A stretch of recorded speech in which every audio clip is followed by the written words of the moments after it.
However, interestingly, the Creed does mention Pontius Pilate. Do you ever think about this? Why is Pilate in the Creed? There's a great little line from one theologian who compares the inclusion of Pontius Pilate to like when a dog sneaks into the formal dining room of a house. And you're thinking, is he supposed to be in here? Like that. There's only two non-divine persons mentioned in the Creed, Mary and Pilate. Think about that. Why is Pilate in the Creed? I think the explanation is nothing to do with Pilate in himself. Rather, Pilate functions as a historical reference point for the crucifixion of Christ. 3 times in speeches in the book of Acts, Christ's crucifixion under Pilate is mentioned. That's also mentioned in 1 Timothy 6:13. The language crucified under Pontius Pilate signals Christ's crucifixion as a public historical event in the context of the Roman Empire. It's on the books. It really happened. There's a when and a where to it.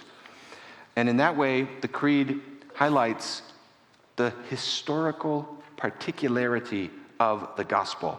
Maybe we could just put it like this. The incarnation of the Son of God is not a philosophy. It's not a principle. It's not a slogan. It's not a theory. The incarnation of the Son of God is an actual event.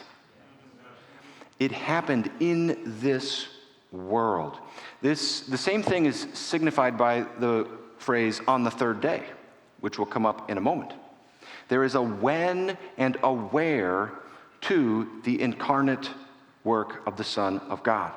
It happened at a particular time and place. By the way, if it's not too strange to draw an application point from that, all of us struggle with the particularity of our own lives sometimes, because particularity means limitation. We wonder, why was I born here? Why was I born not at this time? Why did I get this job and not that job, and that kind of thing? It's comforting to know God is at work in the nitty-gritty details, and even the Son of God embraced the particularity of a real, genuine human life. You ever think about the fact that Jesus had an actual color of eye, color of hair? He wasn't this sort of like pan human being embracing all characteristics or something. He was a real guy, you know. He had a height, for example. Now, it's significant that the Creed references not just the crucifixion and death, but the burial. This is the part that makes me most emotional. I don't know why. Maybe you will understand this as well. Christ not only died, but he remained dead for some period of time. The Westminster Shorter Catechism categorizes this in terms of Christ's humiliation, and specifically talks about him continuing under the power of death for a time as one aspect of his humiliation. And we can ask, why did it happen this way? Why didn't Jesus resurrect right as soon as he died?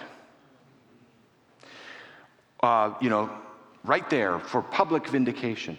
Why didn't it at least happen on Friday evening to spare him from the shame of being buried?